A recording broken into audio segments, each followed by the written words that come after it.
Knowledge চ্যানেলে স্বাগত জানাচ্ছি। আজকে আমি পঞ্চম শ্রেণীর 56তম ক্লাসটি নিচ্ছি। আজকের ক্লাসে আমি ভগ্নাংশের সরল কি করে করতে হয় সেই নিয়েই ক্লাস নেব। তো দুটো সরল আমি নিয়েছি। তো প্রথম শেষের সরলটা আগে প্রথমে করে নিচ্ছি। তো প্রথমে আমরা দেখব যে এখানে যে সরলটা দেওয়া আছে এখানে কোনো বন্ধনী ব্যবহার আছে কিনা। এখানে কোনো ব্র্যাকেট বা বন্ধনী এখানে নেই, তাহলে যোগ এবং বিয়োগ মাঝখানে আছে। প্রথমে আমরা এই যে বিয়োগ চিহ্নের যে সংখ্যাটা ভগ্নাংশটা আছে সেটাকে আমরা শেষে নেব। যখনই কোনো এরকম একটি অঙ্ক আমরা পাবো তখনই আমরা বিয়োগ যে চিহ্ন দেওয়া যে ভগ্নাংশটা এখানে 1/10 তার আগে বিয়োগ, তার মানে এই ভগ্নাংশটা বিয়োগ, এই ভগ্নাংশটাকে শেষে নেব। তাহলে প্রথমে আমরা অঙ্কটাকে সাজিয়ে নেব। ওই 1/2 এটাকে আমরা নিয়ে আসলাম আগে, এই বিয়োগেরটা আমরা নিয়ে যাব শেষে।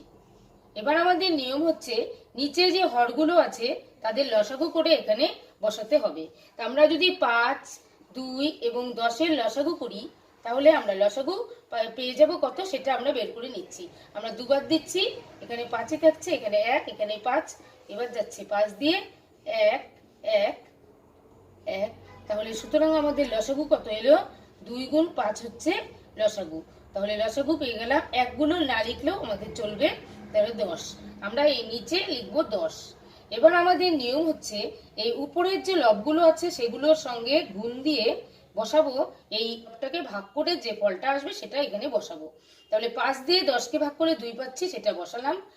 এবার আবার মাঝখানে যোগ চিহ্ন দিলাম।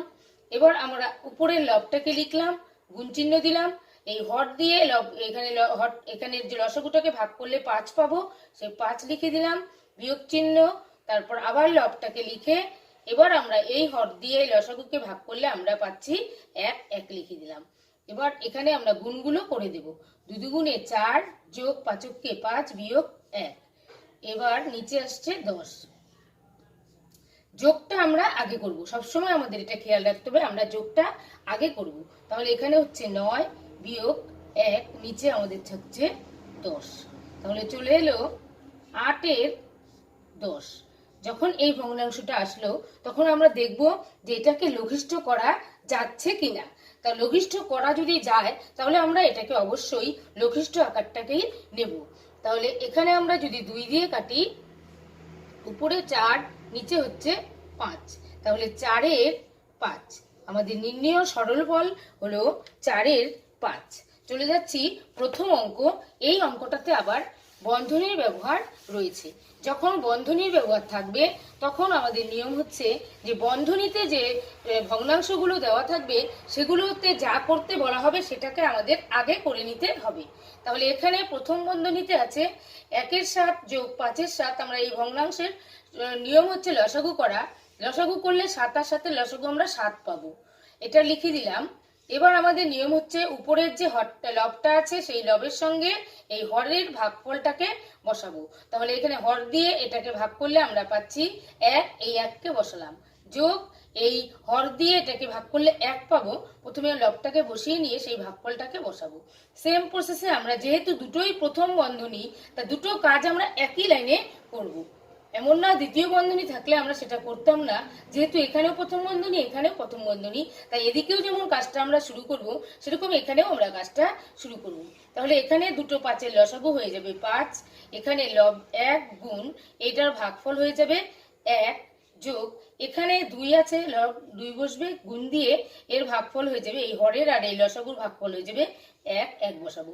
এবার আমরা গুণগুলো করে নেব। 2-কে 2, এককে 1 যোগ 5কে 5, নিচে 7। বন্ধনীটা এখনো থাকবে। এখানে গুণগুলো করব। এককে 1 যোগ 2কে 2, নিচে হচ্ছে 5। এবার যোগগুলো করব। উপরে 6/7, তার 6/7 বিয়োগ এখানে আসছে 3/5। এবার আমাদের এই ভগ্নাংশটার ক্ষেত্রে দুটো যখন এসেছে বিয়োগ, আমরা আবার লসাগু করব। 5 হয়ে যাবে 35 লসাগু। দুটো মৌলিক সংখ্যার লসাগু সবসময় তাদের গুণফল হয়, তাই মুখে মুখে হয়ে গেল 5 35। তাহলে এখানে লব আছে 6 গুণ এই 7 দিয়ে 35কে ভাগ করলে আমরা পাবো 5, তাই 5 লিখলাম। এবার বিয়োগ আছে, বিয়োগ দিলাম। উপরের লব 3 গুণ এই 5 দিয়ে এই 35কে ভাগ করলে 7 পাবো। এবার আমরা গুণ করব, 5 6 30 বিয়োগ 3 7 21, নিচে আসবে 35।